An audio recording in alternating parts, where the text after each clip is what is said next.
really important thing that everybody overlooks is how you start the relationship really matters.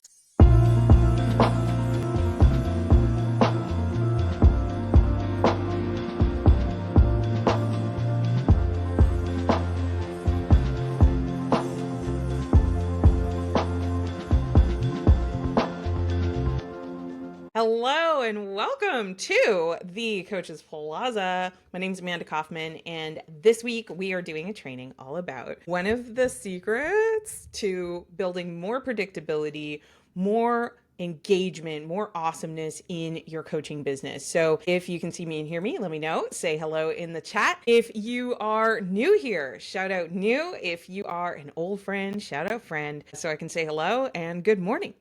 Okay, so today we're going to be talking about email marketing, and I decided to title this one The Art of Email Marketing and Crafting Messages That Move. You know, there's a lot of people who know that email marketing is pretty foundational, but what a lot of people don't know is what tiny tweaks you can make to make your messaging actually resonate, make it actually vibe, make it actually work. So we're going to unpack all of that today, and let's get this party started. I'm super excited to have you here. And by the way, if we haven't met before, my name is Amanda, and today we're going to be looking over a tool that is wildly looked past, right? And there's a lot of reasons why. Number one, everybody's addicted to social media. So they're looking for 30-second, 30-second, 30-second fixes because they're just living in this 3-second transitional kind of place. So if you're like me and you have ADHD or anything else going on with that, that can really just distract you from the longer term plays. So an email list can feel like it's just more work, it's just more burden. But let me tell you a little bit of something about why. Like if people were like, shut down your TikTok, I'd be like, take my TikTok. If people were like, shut down your YouTube, I would be like, okay, bye. Right? Even my Facebook, which, I have a lot of followers and engagement on Facebook. But even then, if something should happen to my Facebook, guess what? I have an email list. So if the thing is like the list, it's not just an email list. I have a contact list. I have another term from back in the day that might resonate is I have house list. So this house has a list of all of the connections that we've made over the years. And we have the contact information for folks so that we can, yes, market to them, but also follow up, but also have history for if they ever come back. Now, here's a really cool and interesting thing about having a customer list, a house list. Just the other day, I got an email from an alumni, somebody who had taken a couple of my programs 5 years ago.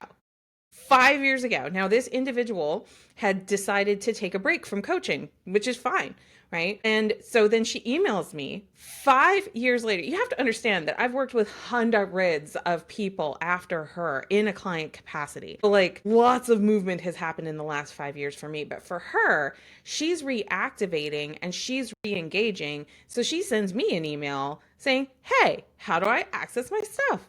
Well, because I had a proper system, I could see right away what she had bought before, how far she had gone before, what she had done before. So I was empowered to make a really great reply on email. And it actually led us to having a bit of not a full blown consult, but a full conversation to re engage and reconnect, which is just so super cool. It is really tempting to put all of your effort into social media because it's very visible. Everybody sees that. And you see really successful people, they generally have pretty strong social media. But I really want you to understand that email is something that you get ownership over in the long term. So here's the thing. Algorithms are going to show your message, and if people are engaging with it, then awesome. Okay, it is working. Okay, awesome. But done right, people that really like to hear from you, really like your message, really like how you solve problems, they're going to open your emails over and over and over again. Now, this is where a lot of people kind of go off the rails, right? Like they are putting a lot of value in the email, but they never ever make an invitation to the next step, or they don't make an invitation that makes sense for the next step. So they end up with really weak marketing, really weak engagement, really weak commitment from the people in their email list. And so they don't make any money. And look, if you don't make the money, that's okay, right? But just remember, if there's no money at all, then we can't sustain the mission. So, I'm not saying, I'm never going to sit here and say, you person, you need to make XYZ number of dollars. I don't know. Maybe you're a sugar baby. Maybe you've got a trust fund, and making money really is not material to your lifestyle. But for a lot of us, it is. So I really just feel that if you have stronger systems and stronger messaging and stronger connection, then you're going to get more opportunities, more predictability, and it's going to be really, really awesome.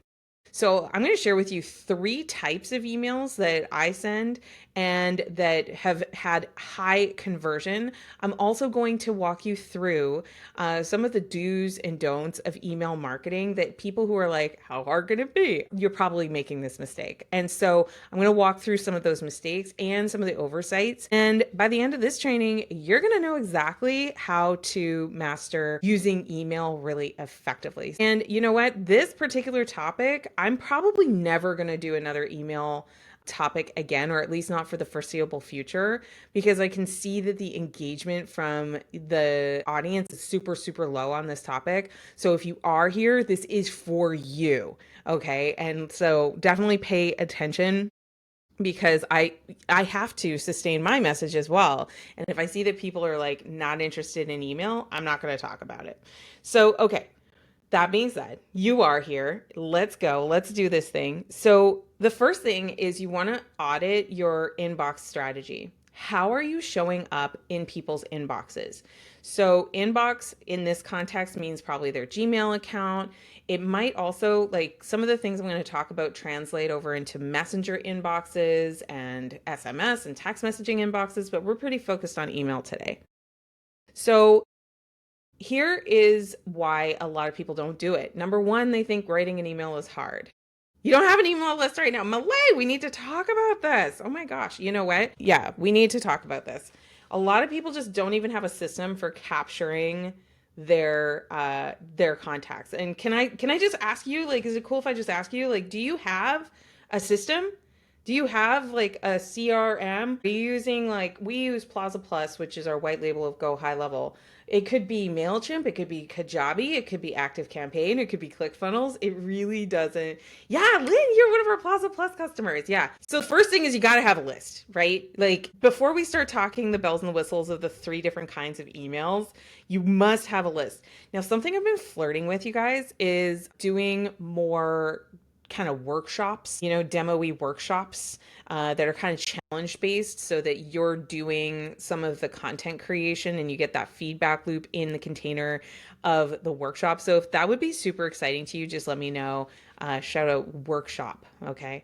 Okay. So you've got the tool, Malay. So here's my big question. You know what? My big question is, are you willing to start your list today? Like today. So a lot of people don't realize you can start your list right now. Your email list, your customer list, your prospect list, your contact list. Now I'm going to share something with you that I honestly didn't even hear until I was like 7 years into business. And then when I heard it, I was like, what the what? What the what?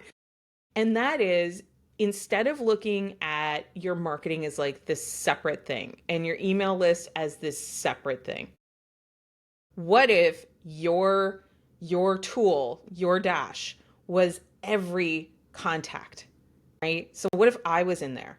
No, not to receive your marketing, but what if I was in there and all my contact information was in there and you were able to contact me when you had an opportunity you thought would be really, really important? What if your other coaches were in there? What if the people you were hoping to do podcasts with were in there? What if the people that you were hoping to do barter coaching with were in there?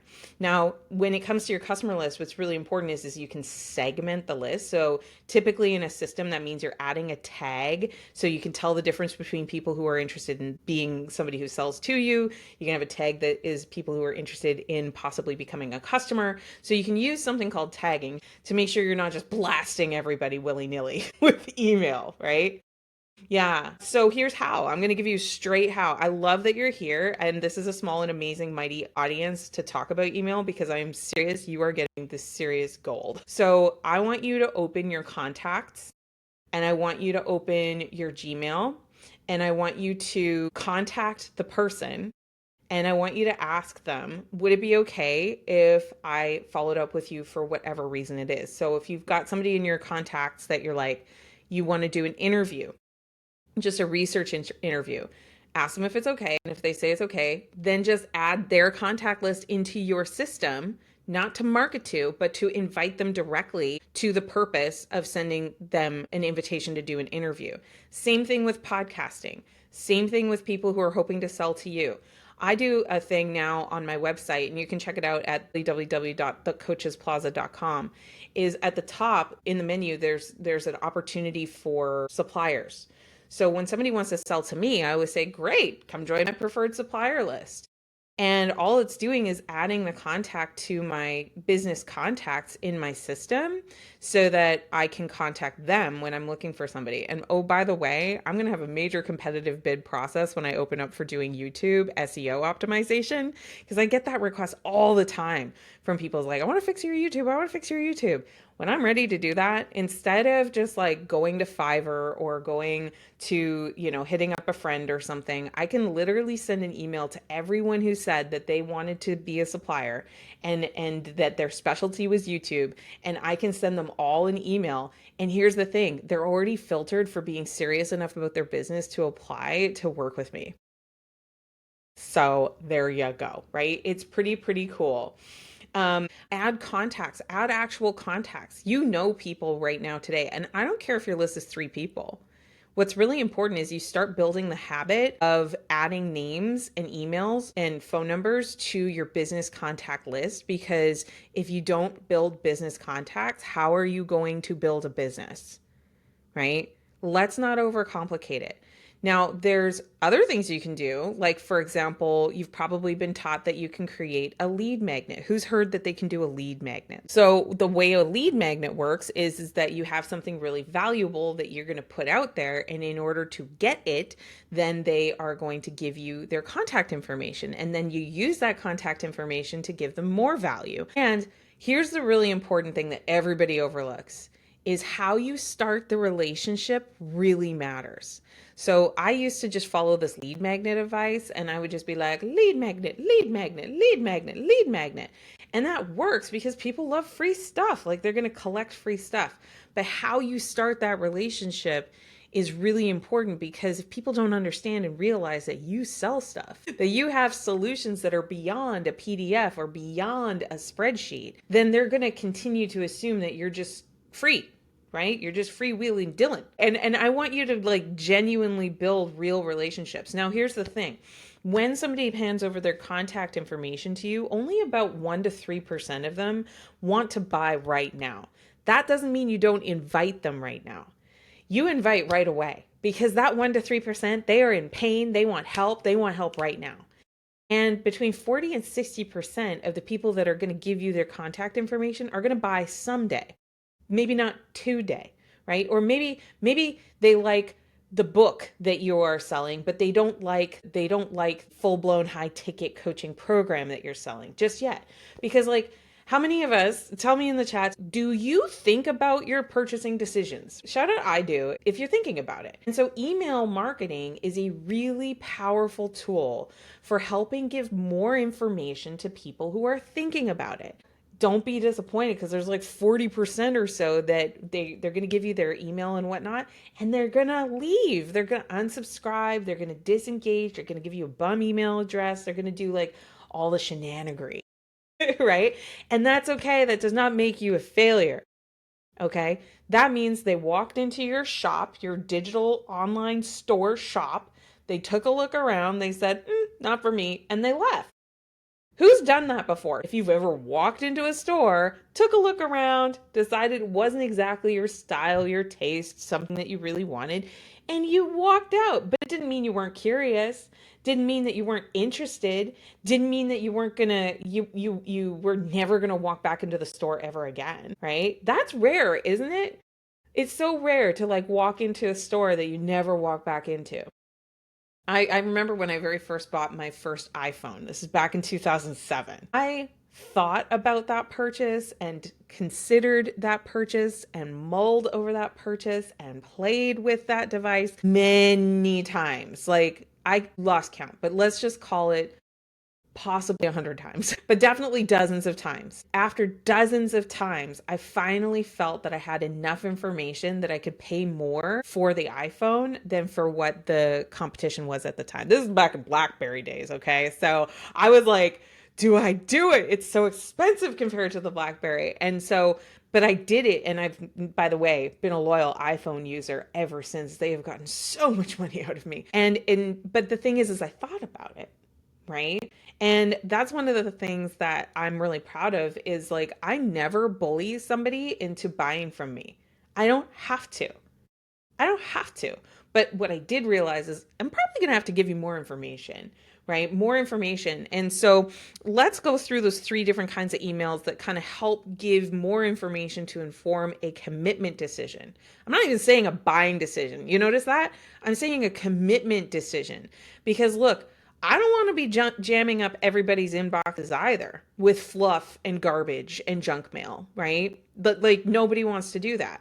So what I am doing with email is I'm making sure that I'm giving them the information that they need to be able to make a committed decision. And I'm willing to email you, every day, every week for years. And I've had people who have been on my email list, been in my social following, and watched me consistently for over 3, 4, 5 years.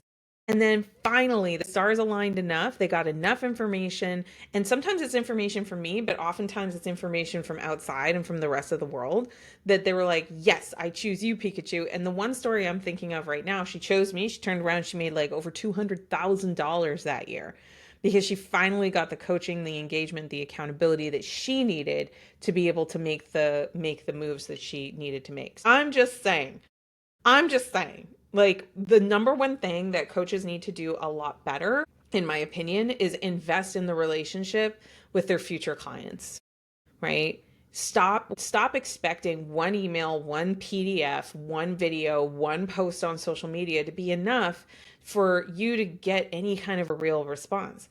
You've got to invest in that relationship in the same way that they are investing in you. Like, I'm so reverent whenever somebody buys from me, like even my $5 book. I have a $4.95 book called Coaching Leads Made Easy. And just say book or message me book if you ever want me to just send you the link to get the book. But I was like, just the book's not good enough.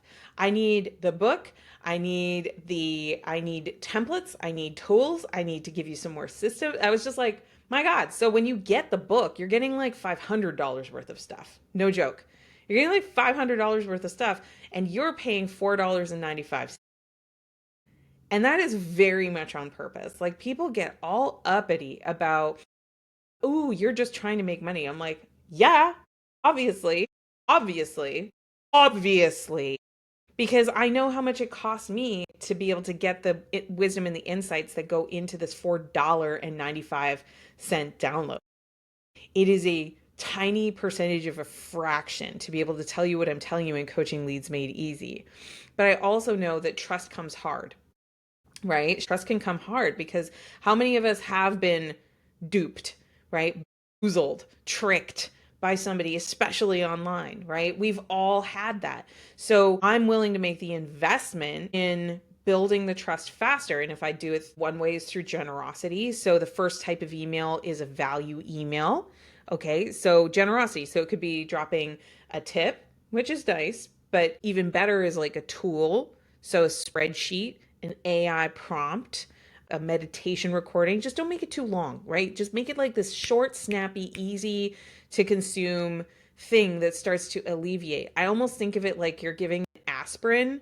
So, like if somebody's got a really bad splitting headache and they've had this bad splitting headache every day for, weeks, then, and I'm the doctor, I might like give an aspirin for immediate relief.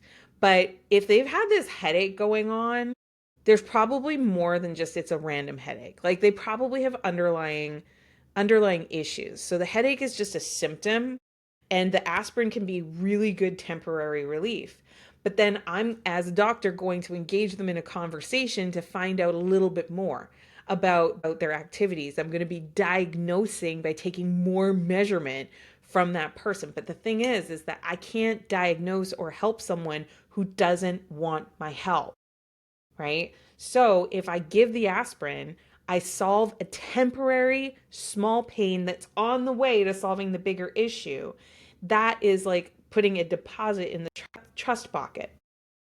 Trust bucket. It's like putting a deposit in the trust bucket. Okay. But something I did that I totally screwed up is I was just like, value, value, value, value, value, value. Here's this, here's this, here's this, here's this. And I was just jamming people's, Google Drives with all these solutions, which people loved. Like they're like, yes, please. I would love that template. For sure. I would like that script. Incredible. I would very much enjoy this how to for no money. But that's just one kind of email. The second one that I added that changed the freaking game was storytelling. Okay. Storytelling. So sometimes the reason that people aren't listening to you or even taking your value emails is because they're not connecting the dots as to why that would be important to them. So if I had started this live and I was like, okay, everybody, here's my list of 200 highest converting subject lines. Here's my list of my email template. Here's my email schedule. Here's my segmenting system. Okay, go. You might download it, but would you open it? Being totally honest. And even more honest, would you use it, right? Would you use it? How many of us have bought a program? Like, Malay, you bought a whole program and you still don't have any leads, right? And that's not on you, by the way. That's not on you. What happened was there was a whole bunch of tool put in your hands and relating it to you so that you could use it didn't happen somehow. Right? Somewhere along the way, the connect, because what happens when people are not taking action, this is like coaching 101, motivation 101. When people are not taking action, it's usually because they don't have the clarity that it applies to them. So listen to what I'm saying. They don't have the clarity about how it applies to them, right? So everybody, every adult has special snowflake syndrome. Okay. So special snowflake syndrome is this desire to like be individual, be unique. And it's a strong, strong desire. And sometimes we need it because we crave like this love and we want people to appreciate us and we want people to help us. And so like we're special. We're really, really special. But the thing about business is that a lot of it is just processes. They're just steps. They're just activities that if you just took the activity step, regardless of how you feel about yourself, regardless of how you look, regardless of the language you speak, regardless of what you're doing, if you just took the steps, you would get a result. And having leads on your list is actually one of those things. You don't actually have to feel any better about yourself. Now, I do want you to feel better about yourself, but that's because I'm a coach, right? I'm saying that if you want better business results, you need more leads that are engaged with you. So there's actions that you need to take. So what is one of the best tools? Help the snowflake see themselves in your story. Because when people see themselves in the story, then you can connect the dots through the drama and the story to lead to the moral of the story. And it's almost like you're offering up a new decision. Like, do you want to do this? Now, one of the stories that I always tell is that I started this coaching business with 8 names on a Post-it. And that's all I'm asking you to do. Is recognize that if you comb through your Gmail account, all the addresses of emails that you have, if you comb through your contact list, your address book, I promise you've got a few names that you could start your email list right now. And that's all I did. I reached out to those first 8 people and I said, hey, and I was awkward. I said everything wrong. I did it all wrong. I said, hey, I've got this new coaching certification. I really like you. I think you're cool. Could you do me a favor? Would you please sit down with me and do a complimentary coaching session? And it was awkward. It was so awkward to ask. And they were like, right? And then, I think it was like the second or third guy that I coached. He was like, this is amazing. This is really good. Like, I actually have a friend that's going through some stuff right now. Would it be okay if I introduced you to him? And it was just like, what? And it occurred to me that, oh my gosh, I don't have to know everyone because everyone knows other people. So when I clued in, I was like, oh my gosh, I could just ask at the end of every one of these complimentary sessions, who do you know that would be a good fit for this? Or, there's different languaging you can use, but if I could just like ask, like, do you know someone else that would really like a complimentary coaching session? I literally started there, and my list of 8 grew to 16, grew to 24, grew to 100, grew to 200, grew eventually to 20,000. So, it's really understanding that you don't have to have a big list, but you do have to take responsibility to write down the list that you have. That's the moral of the story. Do you see how powerful that is to just like tell it as a story? And I chose a very specific story. I did not choose a story where I'm like, I'm so great, I'm amazing, I have 20,000 people on my email list. Oh my God, look at me, I'm so great, right? Like, did not do that because it's an off putting story. We want to pick a connecting story about when was your person struggling with the thing that you have now solved, and how did you go about solving it. And so the story email is one of the most powerful things that you can do, because when you pair it with the value email, now it's like, okay, I can trust her because she's telling me the truth through story and creativity, which is just the funnest, right? And then I'm actually adding real value. So I'm not just entertainment, I'm educating, I'm offering value. Third kind of email, most important kind of email. It's easy to overdo, but it's way easier to underdo this third email. Okay. Way easier to underdo this than overdo this. And that is the invite email.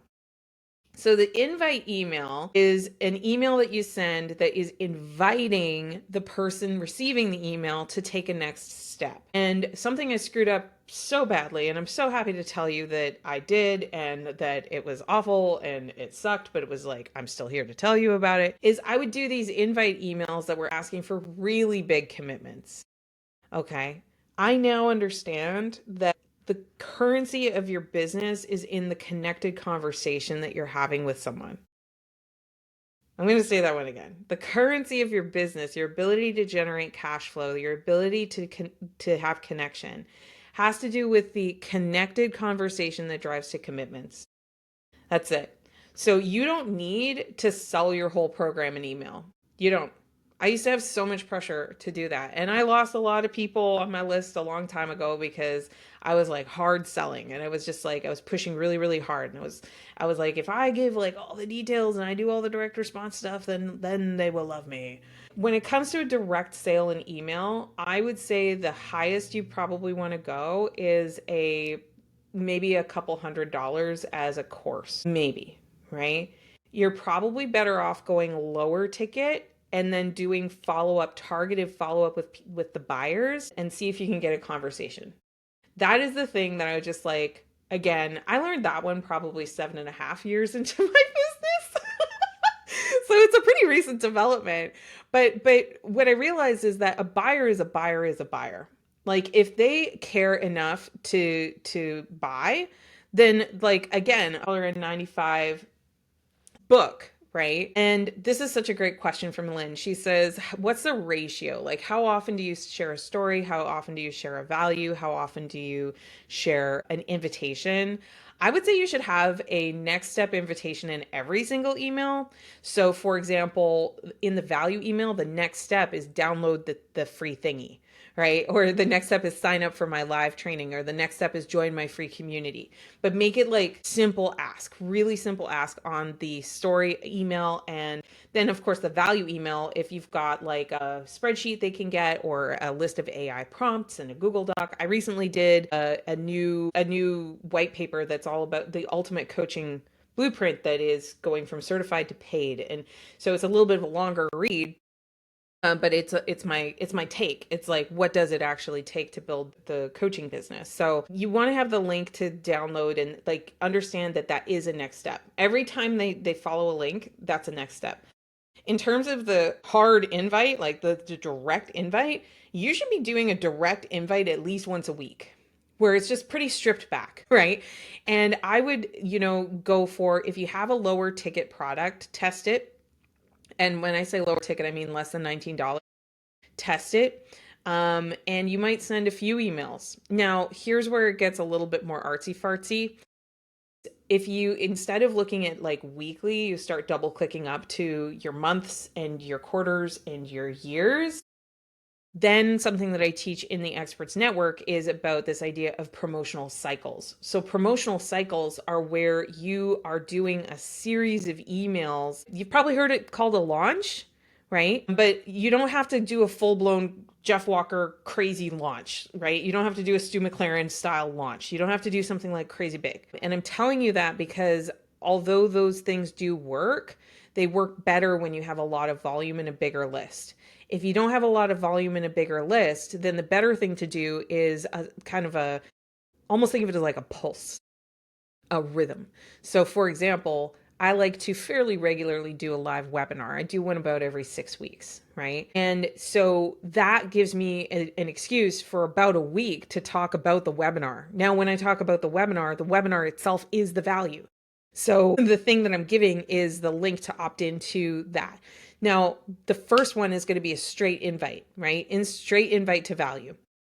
The second email I'm going to send is probably going to be a story email, right? I might tell one or two stories. And what's great about story emails is the story is the value, right? Now, what I might try on the third or fourth day, if I'm doing like 5 days of promotion, third or fourth day is I might be like, hey, I've got this gift for you that's related to the webinar. And I might put on the thank you page, hey, don't forget to sign up for the webinar. So I'm finding like different ways to get people's attention, and it's just giving, giving, giving, giving, giving. Once I'm on the webinar, I again give value, but then it's an invitation. And when you have people in person, you can do a higher ask and have it be received really, really well. If you're not ready for all those rhythms, if you're like, shit, that's just like a lot, Amanda, then you probably should join the Experts Network and go through our Level Up program to learn about list building and crafting your message and work your way up to it. So I hope that that helps. And if you're like, just give me like the simplest bare ass minimum. The bare ass minimum is like send 3 emails a week and do one of each, right? That's like, I would say below that, don't bother. You know, below that, don't bother. But if you're in the like, I want to bother, I just want to bother in a small way and build on that, do all 3 once a week. Okay, I hope that really helped. Let's talk about the biggest mistakes and some of the big, like, definitely do it's, right? So that was great. Okay, good. I was just like, what's she saying? I'm glad it was helpful. Okay, so my best emails brought in $100,000 in a weekend. I'm like still so proud of that. My best emails, it was a purely an email campaign. There was no big webinar, there was no big launch, there was no event. It wasn't coming off of an event. It was just strategic emails targeted to the right people. And I generated $100,000 in one single weekend. So, and that was combining a lot of different things. It wasn't just like an invite, it was also an invite with a deadline. And I was using urgency and scarcity, and I was doing like all the things. $100,000 in one weekend, which is just like banana phone. I didn't even put anything on social media during that campaign. It was so good. Okay, now the worst emails that I sent, those are the best emails I've ever sent. The worst emails were the ones I never sent. The worst emails were the ones I never sent, right? So let's talk about the biggest mistakes in email. Number one, not doing it. Waiting for some magical future time when you're going to be ready to send email. And I'm not kidding. If you have not started your email list, your assignment before you go to bed tonight, my challenge to you is please put emails in your system. If you bought the system, you're paying for the system, you have not put names in that system the second you got it, stop it. And if you're like, I don't know how to use the system, then shout out Plaza and I will enroll you in Plaza Plus. We'll get you started, and it comes with an onboarding call. So like, there's no reason to say that's stuck, but everybody does it. The second big mistake is doing it selfish. I used to think that selling was selfish. I used to think that selling was selfish. I used to think that building a business was kind of a selfish thing to do. And you know what? There's people who think that about me. They think I'm selfish. They think that I'm a big jerk. But you know what? That's fine. That's totally fine, because here's what I know. I know that I spent over $50,000 before I got my first major coaching client. Over $50,000.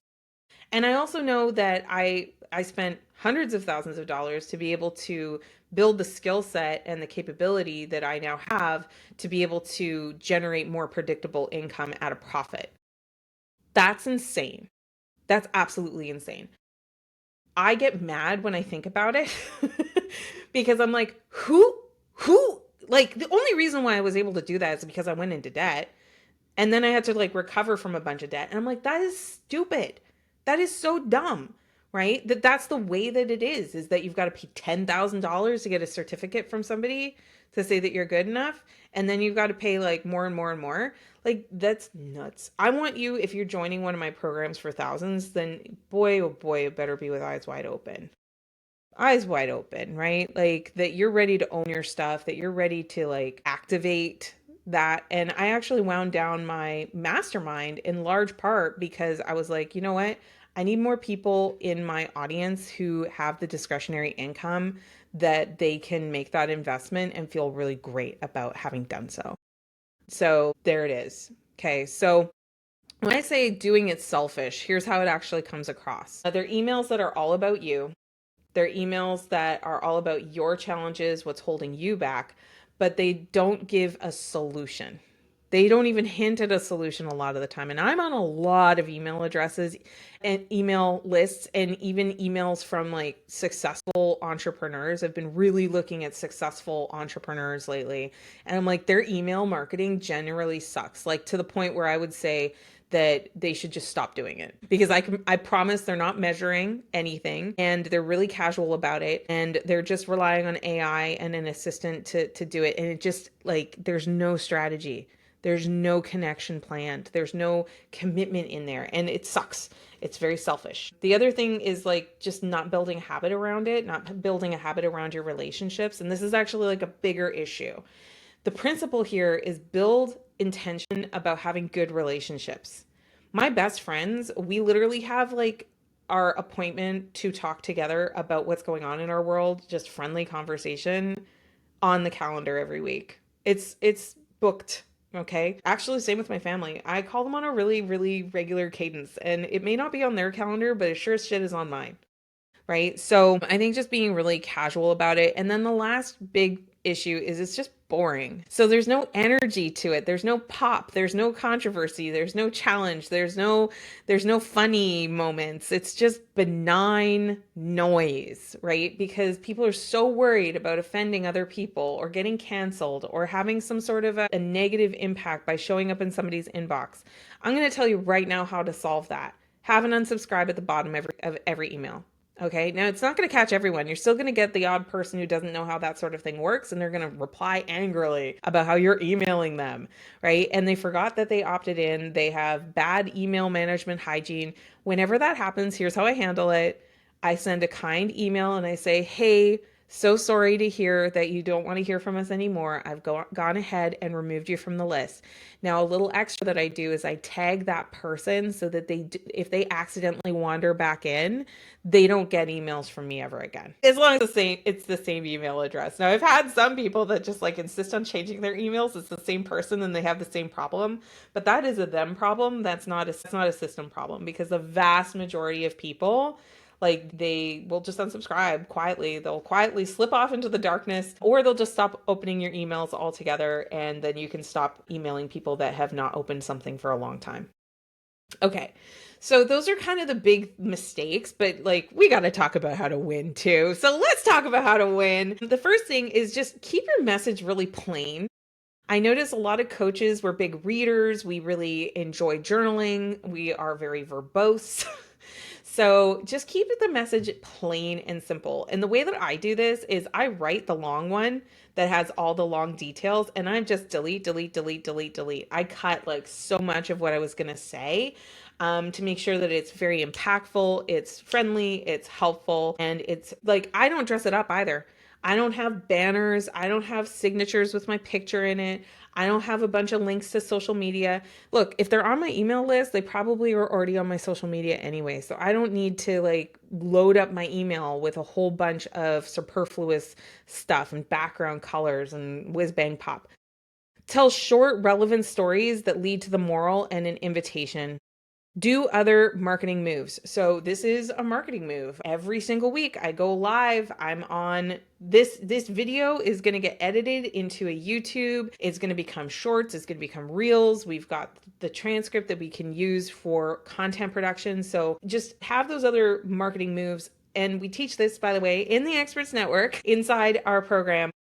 We show you how to build a group, a community that you can direct people to so that you can have like a regular show just like we do, and you can build more content from there. Make sure you keep sharing valuable templates, prompts, insights, and I would say take a course. So if you haven't taken the Coaching Goldmine, do let me know, because I'm thinking about doing a challenge around the Coaching Goldmine.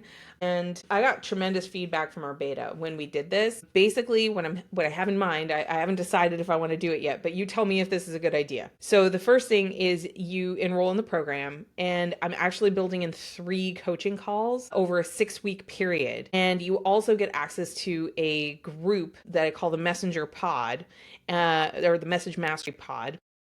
And there's assignments that you're going to do. Now, what I have in mind is actually designing this more like a challenge so that you can actually write. Because one of the things I learned in the beta is that people took the course, but then they skipped the homework. So I want to actually build the challenge so that you get better at creating content because you actually create the content, right? Then I'm going to put in there like a specific challenge so that you would be posting 21 times. Is what I'm thinking. This is like the design. And so I bring it up with you here live because y'all are like, my diehards, and I really appreciate you. Is that something I should pursue or do? Like, do you think I should do the Coaching Goldmine not as a beta, but as a challenge? And the way I just described that challenge, you get like private coaching touch points, you get the community, you get the challenge, you get like really clear execution points so that you can practice doing content. And if you're already doing content, you can just take the content you're doing and you can bring it through the process. But if you're not doing content, you haven't started a list, this would be a really, really powerful thing. So just shout out waitlist if that's something that you are really interested in, and we'll pursue it. But I need to hear that there's people that would actually do it if I put it out there. It does sound interesting. Okay. All right, good. Thank you. That's a vote for the yes. If you need more information about it, but to be able to tell me it's a good idea, Trisha thinks it's a great. Okay, looks like you guys think it's a really good idea. All right. Okay. All right. Maybe I'll flesh this out. I'm going to be meeting with my team a little bit earlier. Need a little bit more info. Okay. What if I told you that it's not free, but it is very, very close to free? Not free, but very, very close to free. Right? Does that help? Yeah. Okay. So let me know. I'm so excited. I really want to give it a try, but okay. That makes a difference. Okay. Okay. I see you. I see you. All right, you guys. I hope you had so much fun. Next week, we're going to keep going with our weekly training as we've planned. Next week, what are we talking about? Holy cow! We're actually going to talk about Client Attraction Masterclass, building a waiting list of dream clients. We're going to break down what it actually takes to create a coaching practice full of clients that are excited, aligned, and already asking how they can work with you. And so if you've ever wished that you had a wait list, then next week you want to be here. So make sure you're inside the Clients Over Chaos community. Go to Next 5 Clients. That's nextnumber5clients.com to make sure you don't miss it. And I will see you very, very soon, my friends. Under the category ADHD, my mug says, "That's what she said." Oh, there's a whole story on that. But I've already kept you a little longer than I planned, so we will see you very soon. We'll see you next week. And as always, do what matters, and we'll go and impact the world positively this week. Okay, you guys? We'll see you soon.